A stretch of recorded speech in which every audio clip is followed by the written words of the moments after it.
requiem a été dite ce matin à la cathédrale Saint-Paul du Plateau en présence du chef de l'État.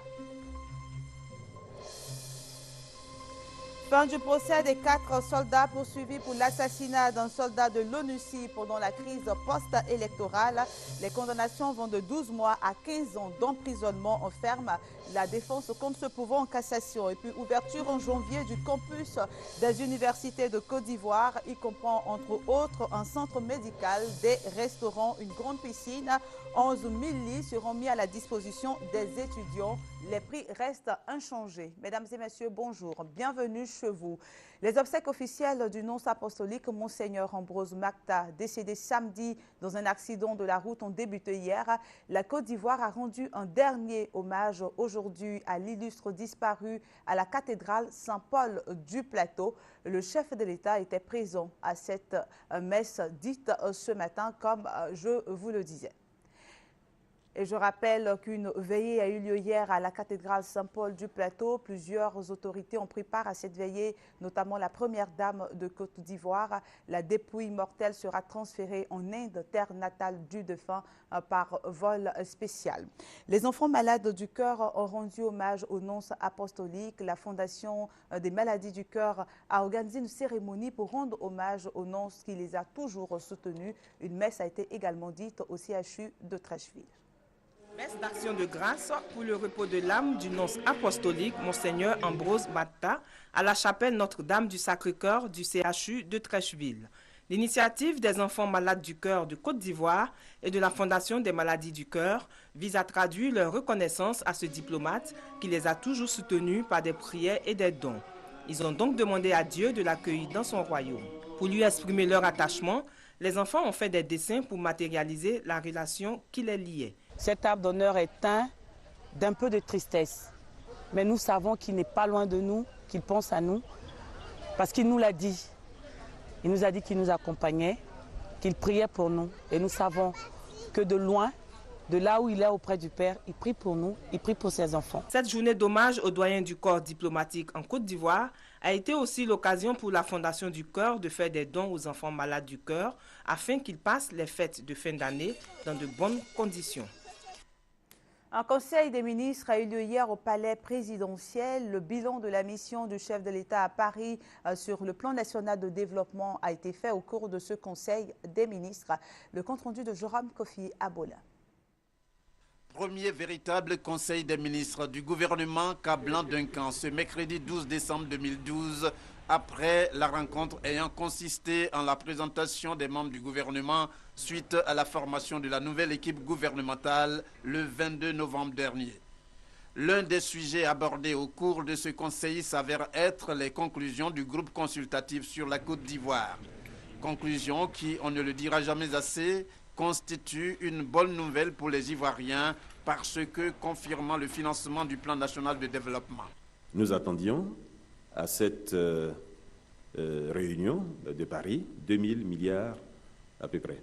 Et le résultat obtenu est que nous avons des engagements fermes pour 4 319 milliards de francs CFA.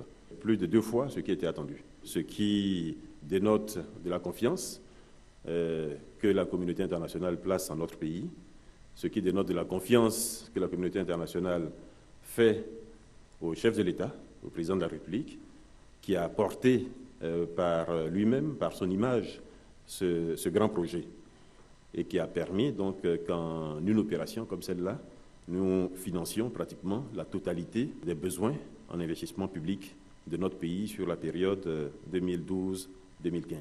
C'est ça qui va permettre de financer nos routes, de financer nos écoles, de financer les hôpitaux, de financer l'économie de façon générale et de faire en sorte que notre économie se porte mieux.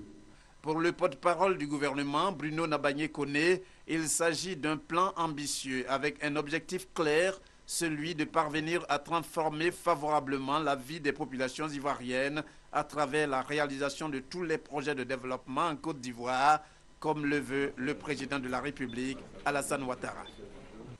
Restons à la présidence pour parler de l'audience accordée au ministre burkinabé des Affaires étrangères. Les échanges avec le président Alassane Ouattara, président en exercice de la CEDEAO, ont porté sur la résolution de la crise au nord du Mali. Le compte-rendu d'Awa Touré. Le ministre des Affaires étrangères et de la coopération régionale du Burkina Faso est venu faire au président de la République Alassane Ouattara le point des discussions entre les différentes parties impliquées dans la crise au Mali et échanger sur les derniers développements de la situation à Bamako.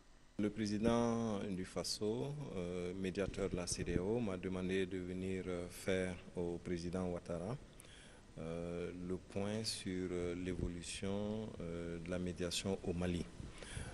Naturellement, j'ai rendu compte au président des derniers contacts que le médiateur de la CEDEAO avait eu avec les parties maliennes, à savoir le MNLA en Sardine et la délégation du gouvernement du Mali. Je lui ai rendu compte également des perspectives proches à venir, où le médiateur de la CEDEAO a l'intention de proposer aux parties un cadre formel de dialogue qui pourra permettre de réunifier politiquement le pays et d'aller de l'avant dans la préparation des élections.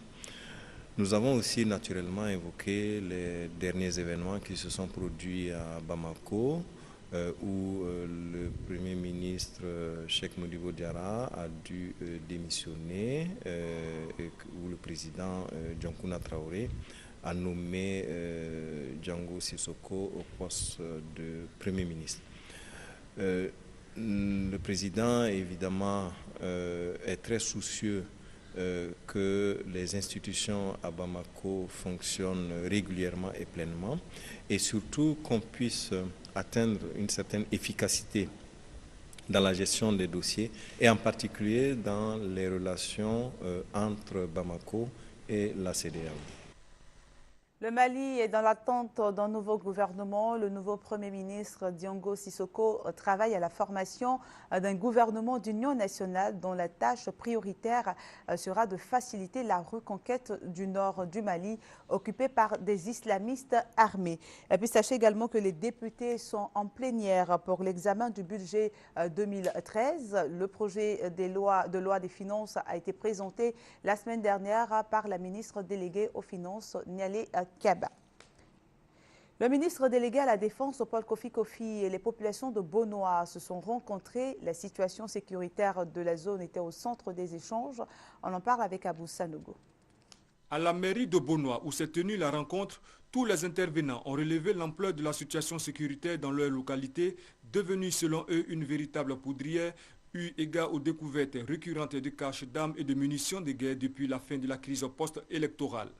Cette peur s'est accentuée au dit des populations lorsqu'elles ont appris récemment par voie de presse que leur région est déclarée zone rouge.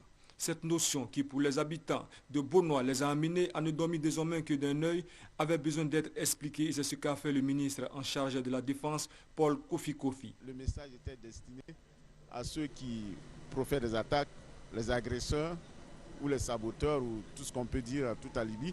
Parce que la zone rouge, c'était pour dire simplement et très simplement qu'à compter de maintenant, nous allons sévir à Bonoa, nous n'allons pas tolérer la présence d'armes et surtout des armes de guerre qu'on a dû observer. Relativement à la demande des populations de renforcer la sécurité dans la zone, Paul Kofi Kofi a indiqué que le gouvernement fera ce qui est de son devoir. Toutefois, a-t-il poursuivi, aucun résultat tangible ne pourra être obtenu sans l'implication des populations elles-mêmes. Ce message-là, les habitants de Bonoa l'ont bien perçu. Nous sommes disponibles et disposés à collaborer avec nos forces de l'ordre de Bonoa, de sorte à pouvoir débusquer tous ceux-là même qui portent atteinte à l'intégrité de notre village. La paix et la réconciliation ont été les autres sujets abordés par le ministre Paul Kofi Kofi, qui a demandé à tous de se donner à nouveau la main pour bâtir la Côte d'Ivoire nouvelle. Parlons de la fin hier du procès des 4 soldats poursuivis pour l'assassinat d'un soldat de l'ONUCI pendant la crise post-électorale. 4 condamnations ont été prononcées. On fait le point avec Hugues Hervé Blé. Tous sont condamnés, mais à des peines différentes dans le procès sur la disparition du casque bleu nigérien Ibi Mamadou dans la nuit du 14 au 15 mars 2011. Le capitaine Roland Siaye écope de 12 mois d'emprisonnement ferme sans mandat de dépôt pour arrestation illégale et violation de consignes. Le tribunal ne le reconnaît pas coupable pour les faits de complicité de viol et de recel de cadavres. Autre officier à la barre dans cette affaire de meurtre, le sous-lieutenant Emmanuel Crapa, qui écope de 15 ans d'emprisonnement ferme avec mandat de dépôt.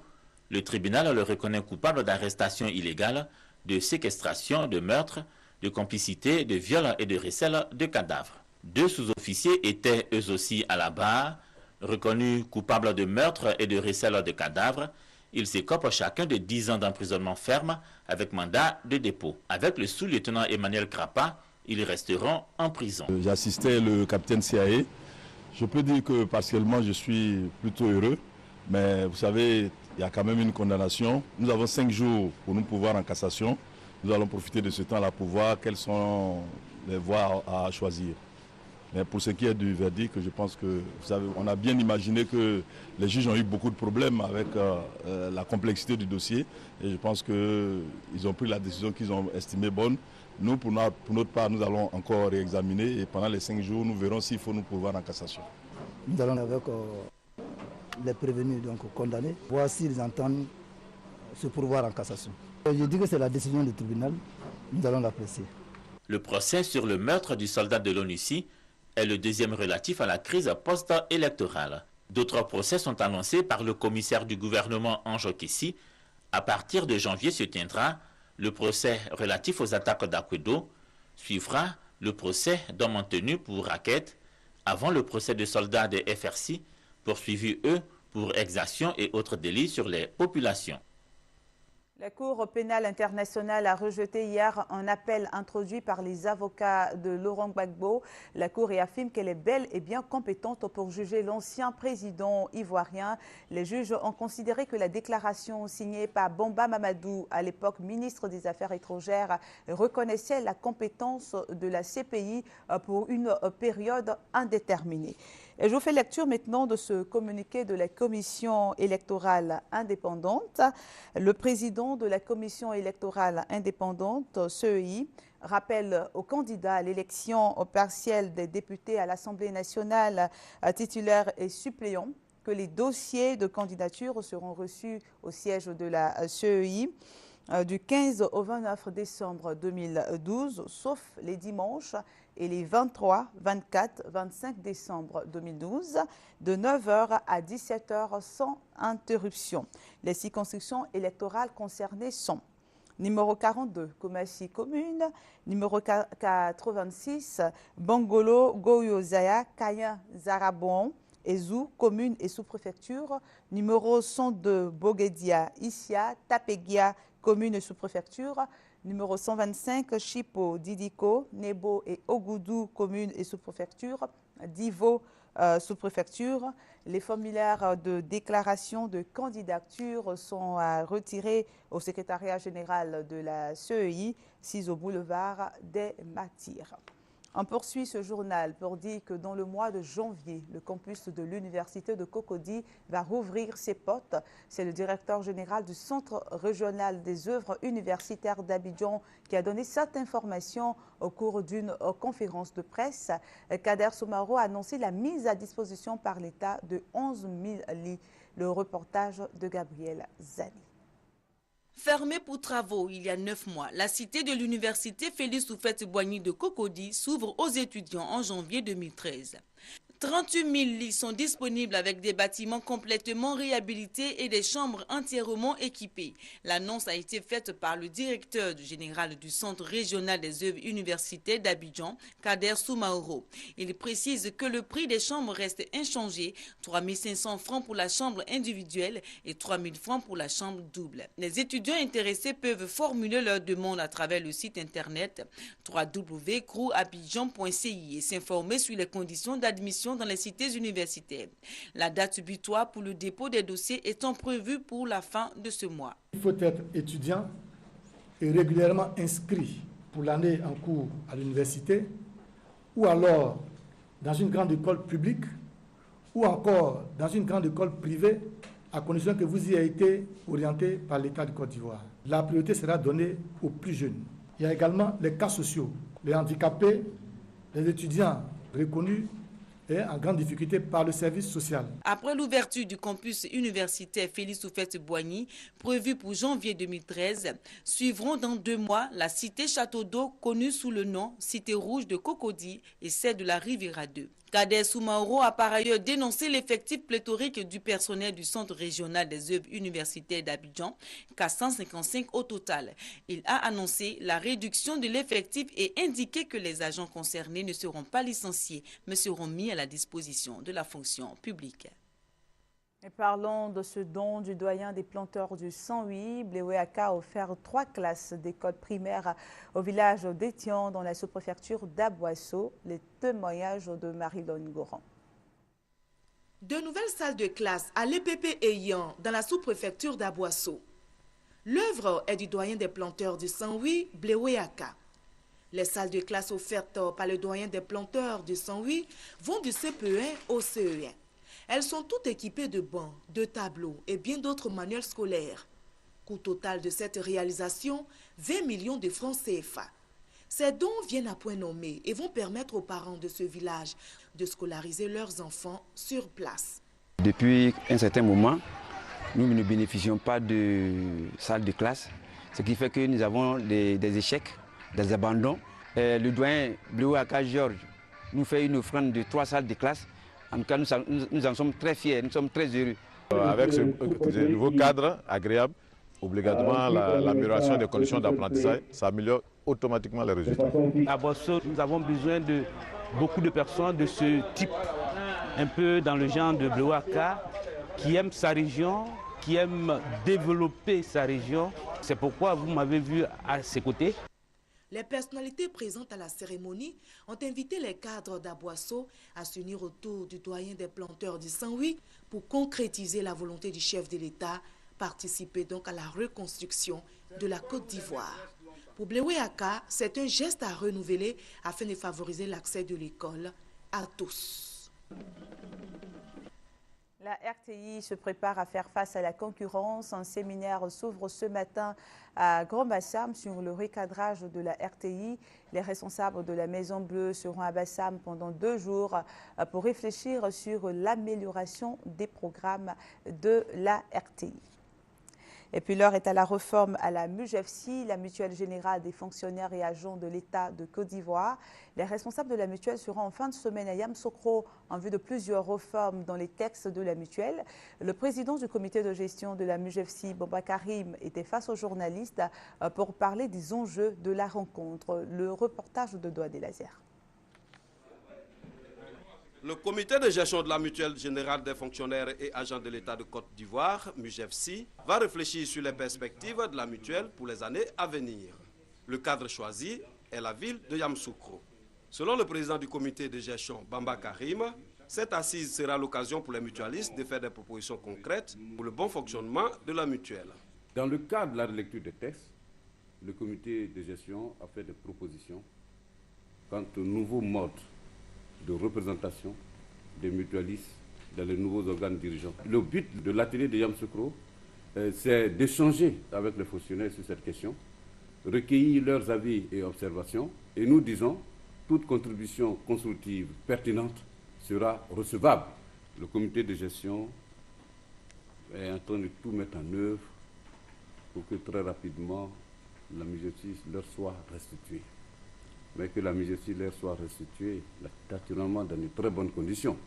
Les participants à cet atelier sont essentiellement les fonctionnaires et agents de l'État en activité ou à la retraite à travers les familles d'emploi ou corps particuliers et les mutualistes cotisants. Ils vont durant 3 jours échanger sur les problématiques de la nouvelle gestion et des critères de représentation au sein des organes dirigeants.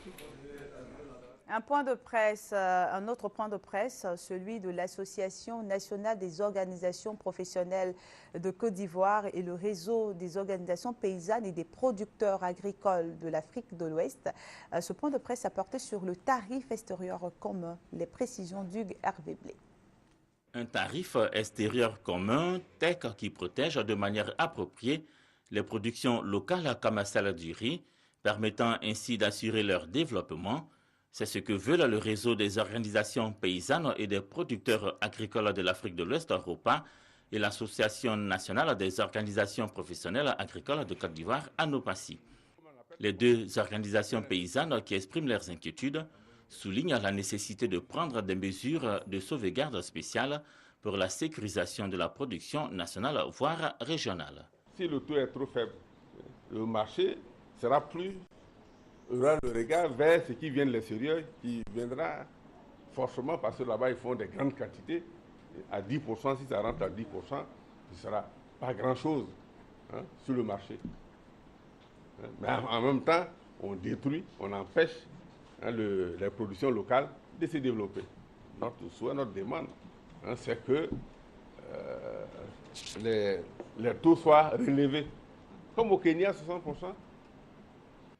Le souhait des organisations professionnelles agricoles, le renforcement de la concertation entre les différents groupes d'acteurs pour partager leurs visions et propositions respectives sur le tarif extérieur commun, le TEC en vue, souligne ces organisations, de trouver des alternatives qui prennent en compte le besoin de tous.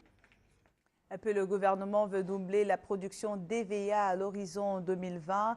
Il a élaboré un plan baptisé 7e programme d'EVA pour une production de 6 000 tonnes et la création de 45 000 emplois. La restitution des travaux a constitué le centre d'intérêt d'un séminaire auquel a pris part Noël Niagno. L'EVA, la production nationale actuelle est de 300 000 tonnes et classe la Côte d'Ivoire au rang de premier pays africain producteur de caoutchouc naturel. L'État veut doubler cette production à l'horizon 2020 et augmenter le revenu des planteurs, d'où l'avènement du 7e projet EVA depuis 2007. Ce projet est-il réalisable? Comment? Quelles précautions faut-il prendre pour le réussir? Le BNET, Bureau national d'études techniques et de développement, a diagnostiqué la filière. Il faudrait qu'il y ait de l'espace pour créer les plantations. Il faudrait qu'il y ait une souplesse au niveau des conditionnalités concernant la sécurisation foncière, parce que c'est un problème véritable aujourd'hui. L'État demande que les planteurs sécurisent leur terrain, mais la démarche à suivre est extrêmement difficile et individuellement, les planteurs ne peuvent pas sécuriser leur plantation. Donc il faut une action de masse pour la sécurisation foncière. Les acteurs de la filière sont venus ce mercredi écouter le diagnostic, échanger avec les experts pour apporter d'éventuels correctifs. Le gouvernement, à travers le ministère de l'Agriculture, singulièrement sa direction des cultures de rente et de la sécurité alimentaire, a sa petite idée des solutions. Pour être éligible à ce projet, c'est d'abord disposer d'une terre qui n'ait pas de problème de foncier, qui soit sécurisée. Donc nous allons le regarder au cas par cas. Donc cela nous permettra d'abord de couvrir nos 300 000 hectares qui est étalé sur 10 ans, à raison de 30 000 hectares par an, de clarifier déjà 300 000 hectares de VA sans problème. La production avicole se concentre dans le sud de la Côte d'Ivoire. Elle s'étend de plus en plus dans les zones du centre et l'est de la Côte d'Ivoire et constitue une menace pour la cacaoculture. Toujours dans le domaine agricole, 116 producteurs membres des comités de développement et des conseils de développement locaux ont bénéficié d'une formation sur la comptabilité simplifiée. Marie-Laure Goran pour les précisions. 116 producteurs, membres des comités de développement et des conseils de développement locaux de la région du Nawa, formés sur la comptabilité simplifiée. La formation s'inscrit dans le cadre de la mission de la composante développement communautaire du projet Vision du chocolatier Mars, dont l'exécution est confiée à l'ANADER. Les trésoriers et leurs adjoints et les commissaires aux comptes se sont familiarisés à la comptabilité simplifiée. Établissement de pièces justificatives, enregistrement des opérations comptables, tenue des fiches de stock, du registre des immobilisations des ressources, le livre des créances et les opérations de fin d'exercice. L'objectif recherché étant de faire en sorte que les membres des comités de développement et conseils de développement local soient capables d'enregistrer les opérations comptables relatives aux activités qu'ils mènent. Le chef de division à l'ANADER, Sacré Amédée, encourage les apprenants à appliquer sur le terrain la formation. Kofi Marcelin, porte-parole des séminaristes, salue l'ANADER et son partenaire, le chocolatier Mars, pour cette initiative qui vise à renforcer leur capacité en micro-projet. Direction maintenant Yamoussoukro où se trouvent les commissaires centraux de la CEI. Ils recevront pendant 3 jours des informations et une formation sur les élections municipales et législatives de février 2013. La commission électorale veut que ses représentants maîtrisent tous les rouages du scrutin afin de faire des élections sans dégâts. Le commentaire de Lassine Fofana. Le 24 février 2013, ce sont les régionales et les municipales. L'expérience est nouvelle pour la Côte d'Ivoire parce que les 2 élections auront lieu simultanément dans 31 régions et 197 communes. La CEI, en se réunissant à Yamoussoukro, voudrait que ces 31 commissaires centraux, donc les superviseurs, s'approprient davantage le sujet avant eux-mêmes de partager leurs nouvelles connaissances avec les commissaires régionaux samedi prochain. C'est comme cela que le représentant du maire de Yamoussoukro a compris et c'est ce qui est juste, comme l'a précisé le président de la CEI. Jeudi et vendredi, les acteurs électoraux présents vont se remémorer et réfléchir dans les détails sur la gestion des candidatures, sur la sensibilisation et l'éducation civique des populations et sur le mode opératoire de ces élections couplées. L'enjeu est important. Consultation de mise en place d'organes de développement par excellence.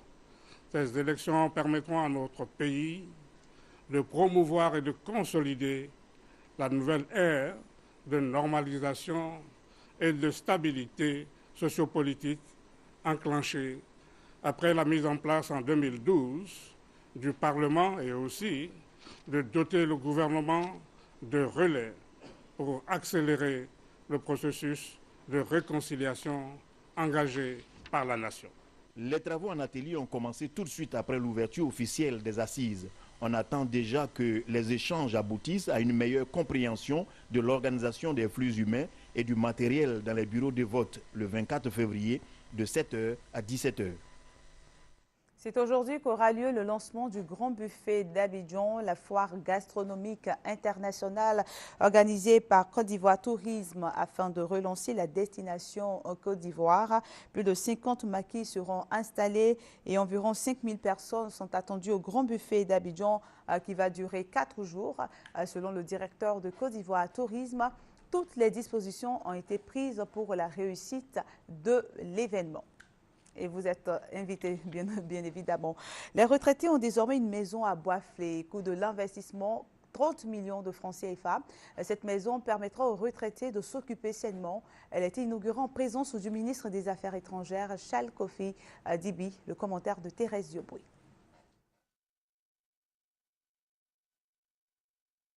La maison des retraités de Boisflé est entièrement financée par l'AREBO, l'amicale des retraités de Boisflé.